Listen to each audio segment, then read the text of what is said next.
My name is Michele, and I'm from Izon Science, a global New Zealand-based company specialising in nanotechnology separation and analysis.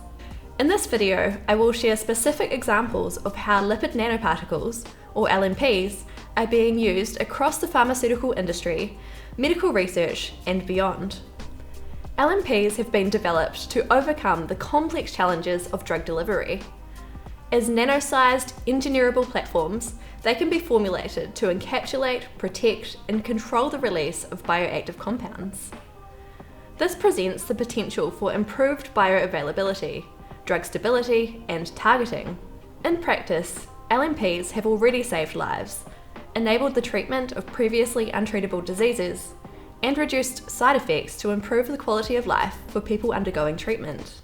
Now, let's take a closer look at lipid nanoparticle-based vaccines and therapies that have advanced to clinical stages of development. The first won't be new to anyone. LNP vehicles were crucial to the development of the mRNA vaccines used in the COVID-19 pandemic. Here, specifically designed cationic lipids, along with polyethylene glycol lipids and cholesterol, were mixed to encapsulate mRNA encoding instructions for making the spike protein. Upon exposure to the spike protein, the immune system could then produce antibodies, allowing us to have a strengthened protective response when we encountered the actual virus.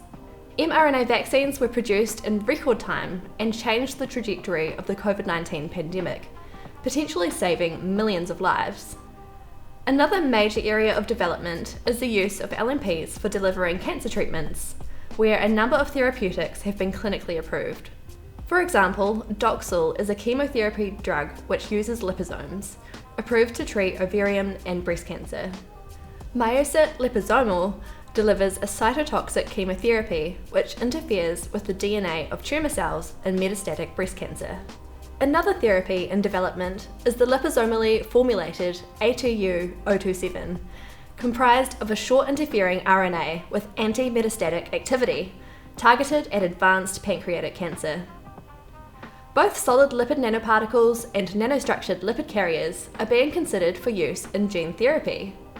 This includes in vivo gene therapy, where the treatments are administered directly to the patient, and ex vivo, where cells are removed in a blood sample, modified with the therapeutic gene, and then returned to the patient. Examples of LNPs being used in gene therapy include CAR T cell engineering for cancer treatment and gene therapies for rare diseases. Onpattro is an LNP-based short interfering RNA drug targeted at a rare genetic disease, characterized largely by peripheral neuropathy. There are many LNP-based formulations that have reached the clinic, and there are many more in development, even beyond therapeutics. Diagnostic imaging is another large avenue for LNP applications. LNP-based delivery of tracing agents may reduce toxicity and improve the resolution and specificity of imaging methods. Radio-labelled LNPs, for example, could increase the chances of tumour detection by PET. In the cosmetics industry and the treatment of skin conditions, LNPs are well recognised as promising delivery systems. LNPs in many forms are showing promise. There is talk in the literature of both solid LNPs and nanostructured lipid carriers as a groundbreaking approach for transdermal delivery. And personally, I know the sunscreen I use is based on a liposomal formulation.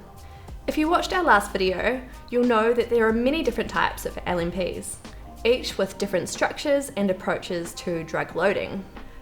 Across these different types, LNPs have already enabled the development of new therapies and spurred exciting new possibilities across many industries. I hope this video has provided you with an insight into the exciting possibilities of LNPs, from mRNA-based therapeutics and vaccines to gene therapy, imaging, and cosmetics. Thanks for watching.